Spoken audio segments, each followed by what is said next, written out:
How's it going, everyone? Welcome back to day 3 of The Road to Berklee. This is my extended breakdown of the second part of my song, Spacewalking, from my Spacewalking EP.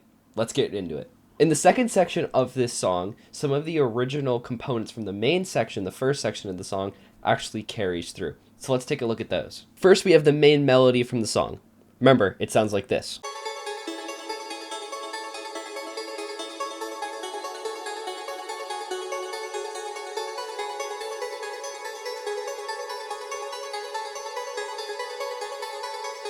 Also carried over from the first section of the song is the clock ticking sounds. That sounds like this.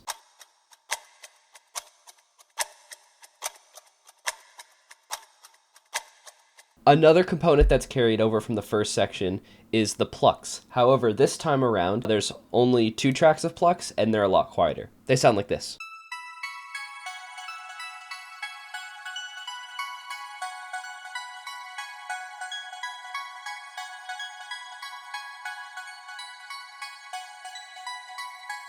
Now we're going to get into some of the new elements that are in this part of the song. So we're going to start with the drums. Here what we have is some, pretty standard drums. Not necessarily like drum set drums, but we have essentially a kick drum right here. We have some hi-hats that we talked about in the earlier section. They kind of are leading in here. They're just being played at a louder volume, and they're pretty consistent throughout this section. And then also I wanted to add more clock sound effects. So rather than a grandfather clock, which was used in this section and also the last section, we are now using like a stopwatch, like those mini stopwatches. That kind of sounds like this in a way.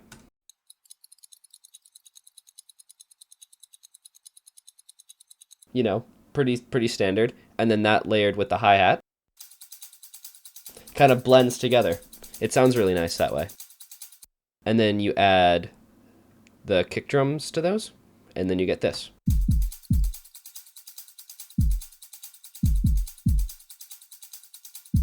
So that's the first layer of the drums. The second layer of the drums is the war drums. Now, there's actually 2 layers of war drums. I'm going to start with the first layer. What I did in this first layer is I took the main sample for the war drums, and they sound like this.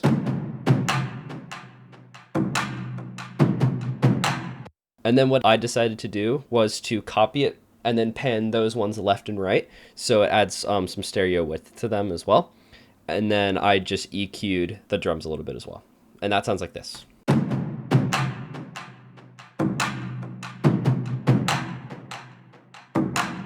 Now you're probably wondering, war drums are supposed to be, they're supposed to sound full, have that nice low end. What I decided to do was to layer more war drums on top of that to fill in that missing low end. Those war drums sound like this.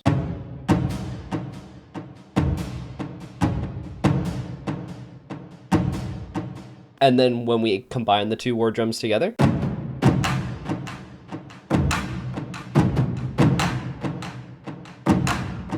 now, it's almost there. If we layer on the drums from the very beginning, which had those kick drums, those have a lot of low end. Now we have the body, and it's going to sound something like this.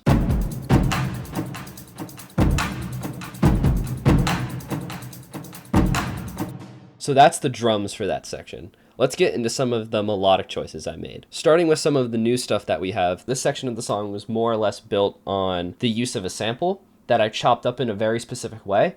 And then I heard like a melody emerge from this chopped up sample, which then I amplified through other forms of instruments. The original sample I chopped up, and I basically had 2 and I panned them slightly left and right. So this is what the chopped up sample sounds like.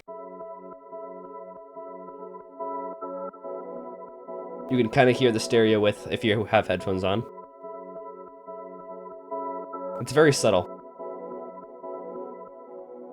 So now I heard a melody start emerging from there, and there's a lot of texture and a lot of harmony in there as well, but I wanted to isolate the melody that I thought was being played here. So I layered that with the same synth patch that you've heard. That sounds like this.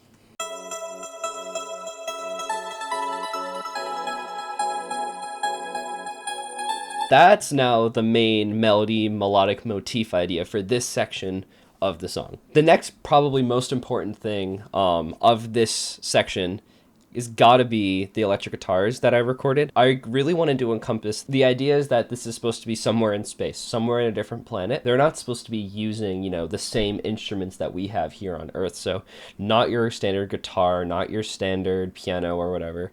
So what I decided to do was record this electric guitar back here, but then I threw on a whole bunch of effects, whole bunch of different plugins to make it sound, you know, spacey, reverby, just not really sound like too much like an electric guitar. You can still kind of hear elements of an electric guitar, but I really wanted it to sound different. So that guitar, I recorded it 3 times in 3 different octaves, balanced the levels and panned them certain directions. So the guitars sound like this.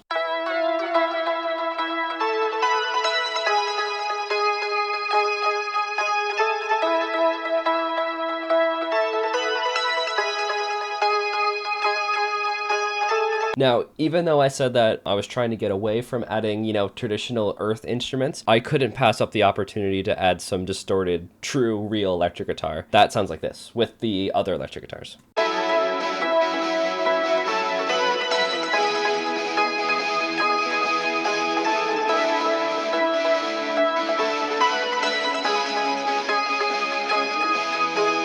And now, if you're listening to that, there's not really a lot of low end that's there. The reason why there's no low end in this section is because whenever you're sculpting a mix, you have to carve out certain frequencies for certain instruments. If I had left the bass frequencies in this electric guitar, if I were to go to add the bass, the frequencies would overlap and create what's coined as like muddiness, essentially, since it's like thick and it just doesn't sound that good. So I actually ended up taking an EQ to these, and if you see, I actually cut out a lot of the low end and even some low mids as well, because I wanted to leave room for the bass to come in. And so I think now is a perfectly good time to talk about the bass. It's the same bass that's used in the first section of the song, except there's a little bit more distortion on it now and a little bit louder than before.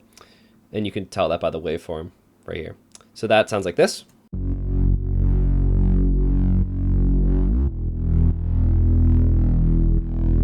It's basically the same synth patch as last time, except you can see there's like areas where the waveform grows and gets larger. That is sidechain compression that I've added in. So essentially whenever one of the kick drums play, it ducks the sound of the bass so that the bass frequencies don't overlap, like I talked about before. This prevents muddiness in the mix and it makes it sound nice. So if I combine the bass with the electric guitar, it's gonna sound like this.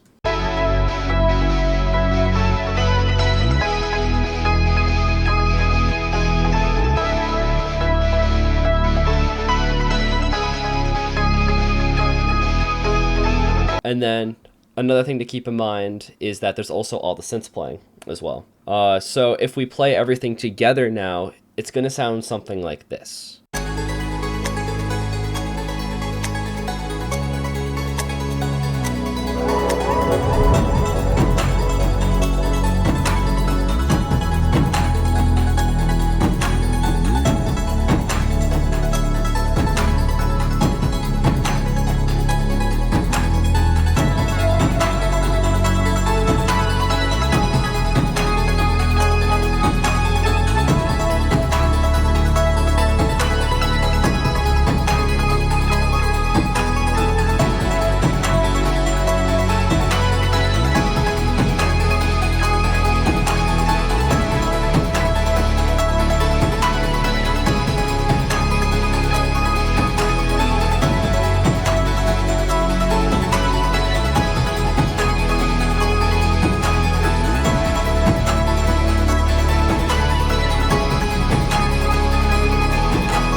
All right, so that brings us to the end of the middle section of spacewalking. Don't worry, we only have one more episode left before we finish talking about this song. Once we're done recapping spacewalking, we're going to start dissecting the second song of the EP, so make sure you guys stay tuned for that.